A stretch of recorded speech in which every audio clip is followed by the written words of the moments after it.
hurry, Grandfather. I'm coming. But, Mr. Lawrence, you really should take the carriage tonight. I'd rather walk on such a beautiful night. Very well, Mr. Lawrence.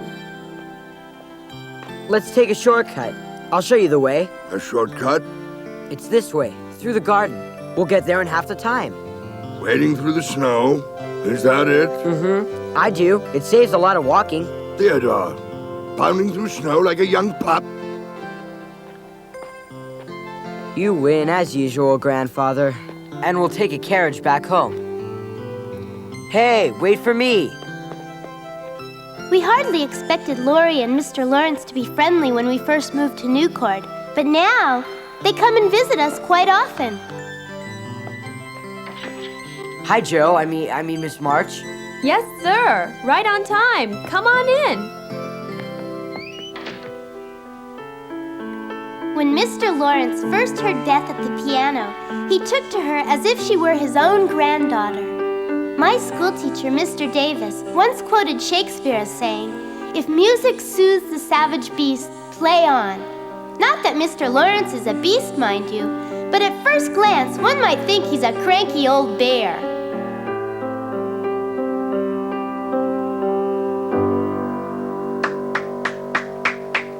Bravo! Yes, that was well lovely. done, Beth. Bravo! Lovely piece, and played perfectly. Delicious. Thank you, Mr. Lawrence. Madam, not only do you prepare an exquisite table, you have 4 exquisitely mannered daughters with which to grace it. Thank you. How very kind of you to say so. Blamed War, it's a shame Mr. March can't be here to enjoy such a lovely family. You must miss him terribly. Yes, but we managed to keep our chins up. Sometimes a letter from Friedrich is almost like having him here. No fair. Josephine, what's all that commotion? After your compliment, it seems our Joe has proven you wrong. Laurie, why can't I get one last chance? No way. But I really wanted to move my bishop here and take your pawn. My, concede? It looks like I'm going to win this one. Oh, yeah? Well, you're going to have a fight on your hands. Joe, will you please stop that unladylike fussing? Mr. Lawrence is laughing at you. But Meg, he won't even Hush let... now. Why don't you two come in and have some tea before it gets cold? We'll be in just a minute, soon as Joe gives up. Oh, but your grandfather's waiting. What do you say we just call it a tie, okay? Wait a minute, Joe. That's not fair. I was winning. It's time for tea. Oh... How about you, Amy? Won't you join us? Mm-hmm. Looks just like him. Yeah? Good evening. I'll beat you next time, Joe. I've changed my mind. What? Sir? Let's take that shortcut.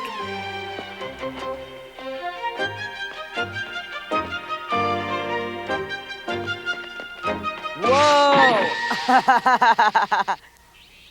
Next morning at school, Mr. Davis had an important announcement. Attention. Tomorrow, students, we're going to have a very special visitor. The Vice Governor of our great state of Massachusetts, Joseph Mackenzie, is sending his wife, an education expert in her own right, to visit us. Tomorrow is your turn. Huh? Me? I want all of you to be on your best behavior. Please, Miss March, will you ever learn to be quiet? Mr. Davis scolded me, and it was all your fault, Katie. I know it was, Amy, but I wanted to remind you about tomorrow. What's tomorrow? See, you forgot already. Oh, do you mean the pickled limes? That's right. It's your turn to bring the candy tomorrow. I couldn't forget that. I have the candy already.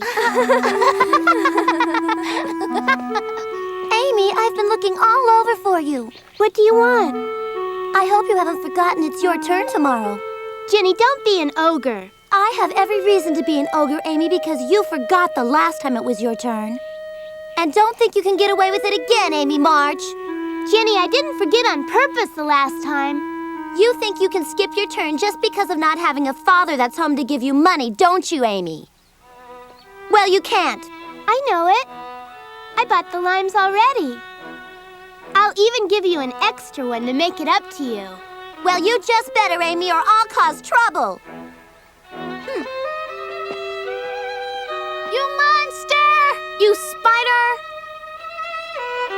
I shouldn't let that Jenny irritate me. Kitty and Carolyn didn't know it, but Jenny had me on the verge of tears. Amy! They also didn't know that I hadn't bought the limes yet, and they didn't think I had enough money to. Amy, is anything wrong? No, everything is just fine. Joe said you came clumping up like an angry elephant. Now that you mention it, I guess so. It's my turn to bring the candy to school tomorrow. So what's the trouble? Go and buy it. I can't. Haven't enough money. Wait one moment.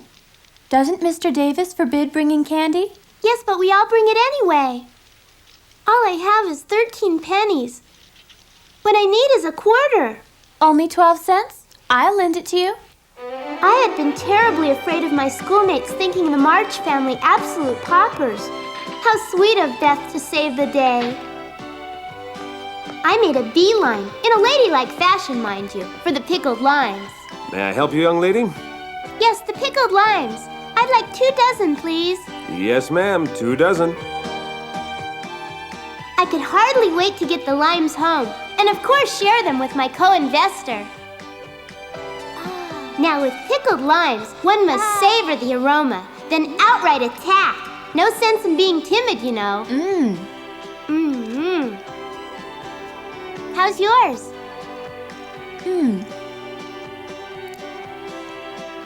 It's delectable. Huh? It's delicious. Would you like another one? Wait, got enough for class? Of course I have. Let's see, I have 20 left.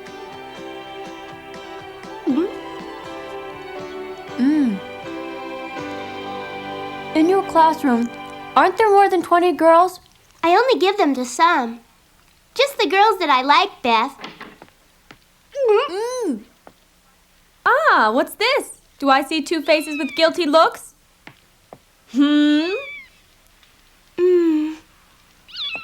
Aha! Ah, pickled limes, huh? I assume I can have one.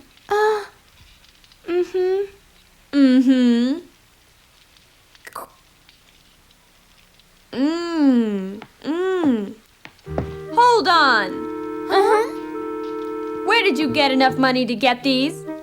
I lent you some money, Beth. Did you give it to Amy to buy these limes? I guess I did. Amy? Yes? Hey, what were you planning? You were gonna sneak these into the classroom. Is that it? Yes, Joe. Everyone's expecting me to bring them tomorrow. It's my turn. Didn't Mr. Davis say you couldn't bring treats? Yes, but Katie and Carolyn and everybody else does it anyway. What if old Davis sees them? He won't find out. Joe, give me those. Amy, don't yell. I'll give them back. I'm just gonna have one more, okay? I won't have enough. I paid for them, didn't I? Ha ha ha. Meg! Come up for a minute. I have a surprise. Amy and Beth have bought us a present. Oh, no! Bye!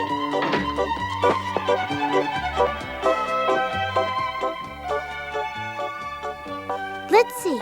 18 left. Lucky Meg's on a diet. Hope that's enough. I'll have one more. I guess 17 will be okay. I won't have one later on then.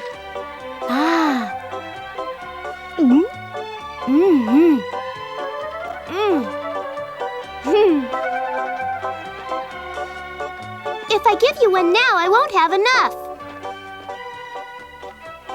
Don't fret so. I'll give you one after 3rd period. You'll be ravenous for one by then. Oh, Amy, do I have to wait that long? The longer you wait, the better it'll taste, wouldn't you say? I guess. Oh, Patience is a virtue, Carolyn. I know.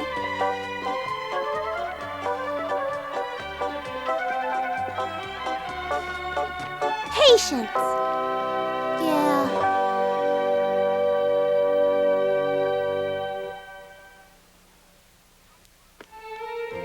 I was at the center of attention as I unpacked. The air of expectation was at its highest. The The sight of the candy shop parcel and the aroma had my classmates entranced. Amy, how many did you bring? 17, Katie. Amy, that won't be enough for everyone. Amy, how are you going to choose who gets one? I'll give them to the girls who like me.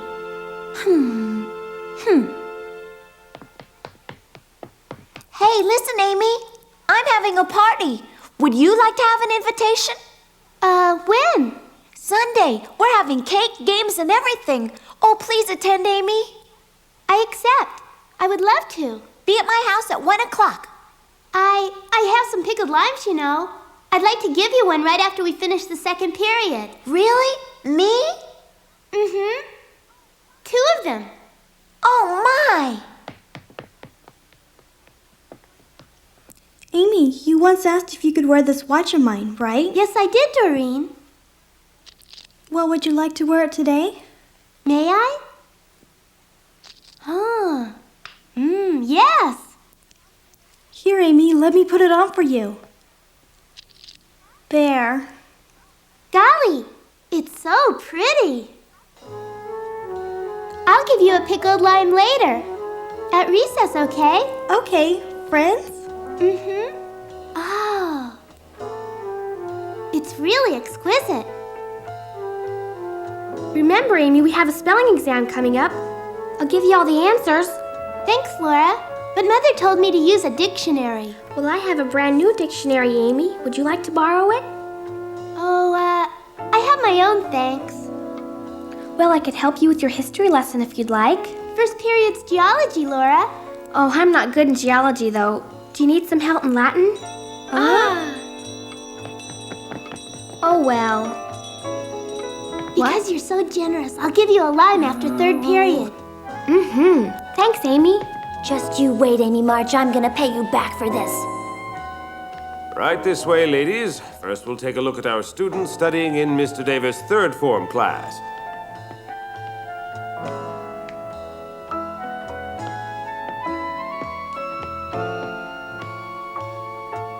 Good.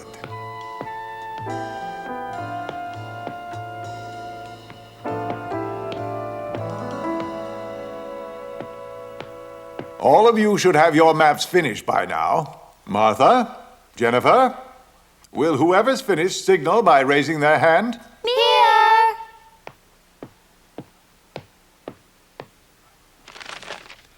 I'm afraid this isn't a very accurate map, Caroline. I would advise you to take more time and to draw with more care. Would you care to have a look, ma'am? Yes, I would. That's very nice work, dear. Mine is ready. Oh, this is excellent. Wonderful, dear. Here, Mr. Davis. Superb artwork. Yes, this map is very well done. Is it an accurate rendering of the area? Yes, it's most accurate. I thought as much. And what is your name, young lady? Miss Amy March, ma'am. Adorable. Well, Miss Amy March, I am impressed. Your choice of colors and the entire display show talent. Thank you for noticing it. I practice. Mr. Davis, I do hope you'll excuse all this enthusiasm, but Amy's work should be shown to the class, if you don't mind me saying so. Yes. Class, I want you to take a look at this. Note the distinctive colors and the accuracy of scale. This is exceptionally good work. Amy, take a bow.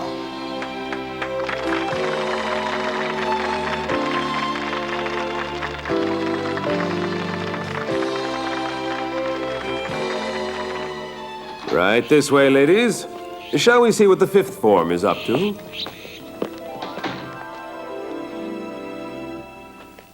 Congratulations, girls. That was very good behavior you displayed for Mrs. Mackenzie and her group. Now let's all try to finish up our work in 5 minutes. Mr. Davis! Yes, Jennifer? I have a question about the assignment. All right. Come up to my desk. What's your question? I was just wondering if I have new cord placed correctly in relation to the Fall River. Let me see it. Mr. Davis, Amy March is hiding something in her desk. She brought a bag of pickled limes and is hiding it. Huh? I just thought you ought to know, sir. Thank you for telling me. Go back to your seat now. Yes, sir. Your placement of new cord is correct. Thank you.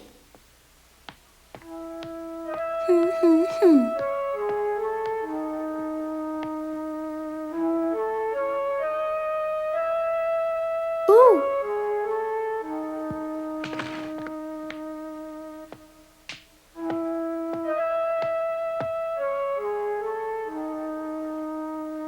Miss March, I'm quite disappointed. Huh? Put those pickled limes on your desk. Now, Miss March. I trust you recall I made a hard and fast rule about bringing treats to class. Now the hands that carry them in shall feel my switch. I always enforce my rules. You will come to my desk and receive your punishment. Right now, Miss March.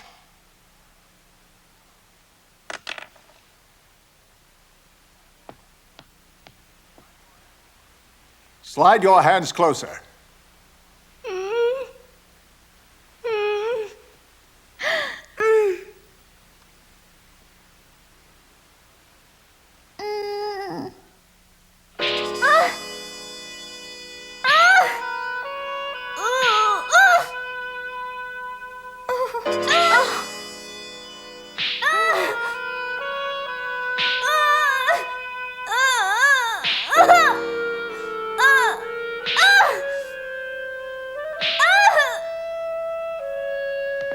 I had never felt so humiliated in all my life.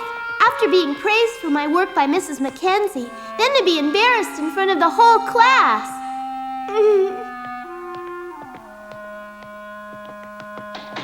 My hands hurt so, but that hurt couldn't match the ache in my heart.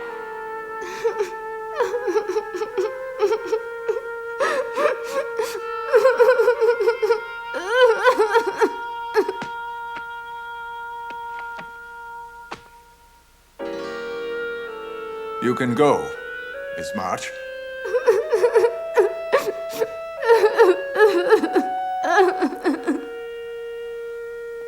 I hope you've learned something.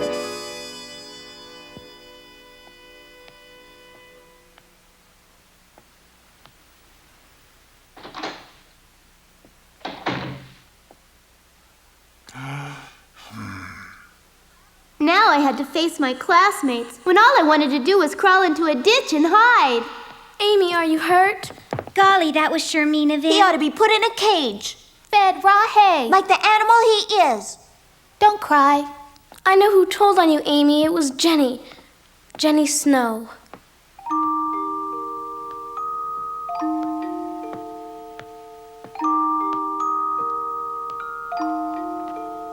My watch?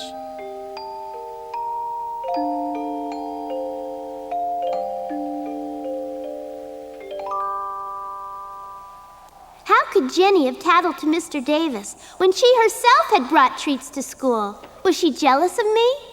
As I trudged through the snow towards home, I resolved never to return to school again. But then a new thought struck me.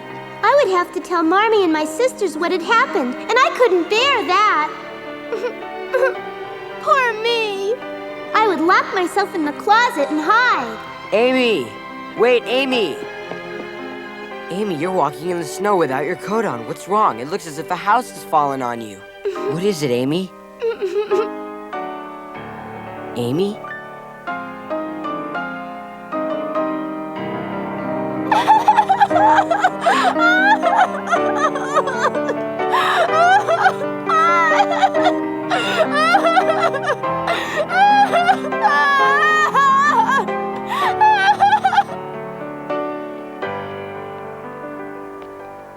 So you just have to face it head on. It was your responsibility, Amy. And with that in mind, will you go back to class? I don't want to. Try to look at it this way. I think Mr. Davis has already regretted punishing his star pupil in front of the whole classroom by now. Don't you think so, Amy? Maybe. And you admitted that you broke the rule, didn't you? Well... So there's no excuse, Amy. Even though you were the victim of a tattletale. Now, you're not going to give up school over that, are you? No. Now can you go back to your classroom? I guess. And face Mr. Davis and Jenny? Mm-hmm.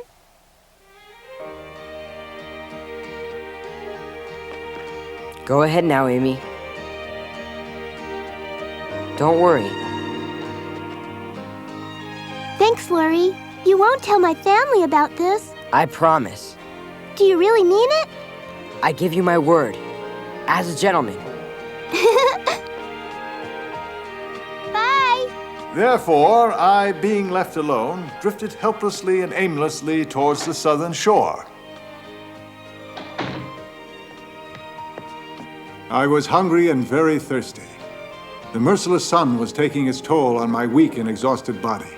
After what seemed like weeks, yet was only a day and a half, Miss March? Sir? You'll find the passage we are reading from by turning to page 43. Right, page 43. After what seemed like weeks, yet was only a day and a half, I reached the land. Following As Mr. Davis read to us, I felt a presence. It was Laurie, standing outside the window, making sure I was back in class, safe and sound. I had strapped Bye. a small satchel of trinkets The day's events brought an end to our bringing treats to class. Life that day sure got tangled up in complications. I'm grateful Laurie was there to help me straighten it out.